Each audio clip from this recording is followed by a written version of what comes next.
राधे राधे, स्वागत है हमारे न्यू पार्ट में। तो इस वीडियो की स्टार्टिंग वहीं से हो रही है जहाँ हमारा पहला पार्ट एंड हुआ था और अब तक हमने सिर्फ 3 जन का फ्रंट हैंड कंप्लीट किया था।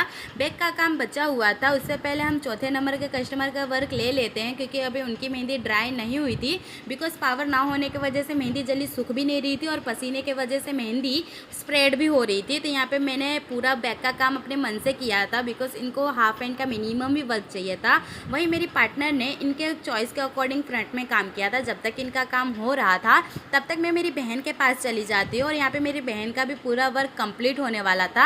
यहाँ पर दोनों हाथों का वर्क मेरी बहन ने अकेले किया था जो कुछ इस तरीके से निकल के आया है। और सच बताओ गर्मी में बहुत ज़्यादा हालत ख़राब थी, फिर भी हमें काम तो कंटिन्यू रखना ही था। तो हमने एक एक करके सभी की मेहंदी कंप्लीट करना शुरू कर दिया था। इसी के साथ हमारी टीचर ने कहा कि आप सबसे पहले खाना खा लो। तो हम नीचे चले जाते और आप देखो कि कितने प्यारे तरीके से पपी हमें देख रहा है जैसे कि मानो उसको ही सारा खाना खाना हो। तो हमने फटाफट सब कुछ खाना कंप्लीट कर दिया था। इसी के साथ हम जब बेबी के हाथों में देखते हैं कि स्वेटिंग की वजह से पूरी मेहंदी एक दूसरे में मिक्सअप हो रही थी, तो हमने स्पून के मदद से पूरी मेहंदी उस एरिया की रिमूव कर दी थी। और आप देख लो कि इतने कम टाइम में कितना प्यारा कलर आ चुका है।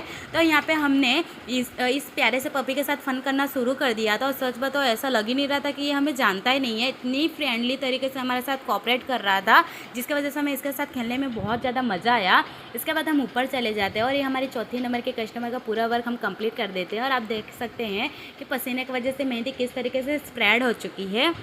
ये हमारी तीसरी नंबर की कस्टमर थी जिनका वर्क मेरी बहन और मेरे पार्टनर ने मिलकर कंप्लीट किया था। इसके बाद हमारी जो वर्क बचा हुआ था वो भी कंप्लीट करना शुरू कर देते हैं। और ये हमारी टीचर का वर्क है। यहाँ पर हमारी टीचर ने कहा था कि आप अपने मन से ही वर्क कर दो क्योंकि मुझे पता है कि मन से भी आप बहुत अच्छा लगाने वाली हो, क्योंकि देख के लगाने में मेहंदी बहुत ज़्यादा टाइम लगने वाला है। तो मैंने और मेरी बहन ने मिलकर इनका पूरा बैग कंप्लीट कर दिया था। अब हमारी जो 5वें नंबर की कस्टमर थी वो आ जाती है और इनका बहुत सारे वर्क को कस्टमाइज़ करके ये वर्क फाइनल किया हुआ था। और यहाँ पे मैं और मेरी पार्टनर मिलकर जब तक इनकी मेहंदी लगा रही थी तब तक मेरी बहन और दूसरे का वर्क कर रही थी। और यहाँ पे सच बताओ इनका वर्क करने में हमें बहुत ज़्यादा मज़ा भी आ रहा था क्योंकि इन्होंने बहुत ही यूनिक वर्क को कंबाइन करके डिसाइड किया था। इसी बीच हमारी टीचर ने हमें फिर से ठंडा पिला दिया था। और सच बताओ यहाँ पर अब जाके पावर आया तो हमें जीव में जीव आया, हमें शांति मिल जाती है। तो यहाँ पर हम लोग आराम से अब वर्क करना शुरू कर देते हैं। तो यहाँ पर हम दोनों जन ने मिलकर इनका फ्रंट हैंड अब पूरी तरीके से कंप्लीट कर दिए थे। और सच बताओ ये हमारी 5वें नंबर के कस्टमर का वर्क पूरी बहुत ही फिनिशिंग के साथ कंप्लीट किया है। अब हमारी लास्ट कस्टमर का वर्क हम अपने लास्ट पार्ट में दिखाने वाले हैं। तो मिलते हैं अपने नए ब्लॉग के साथ न्यू एक्सपीरियंस में। Thank you for watching my video. Bye bye, take care.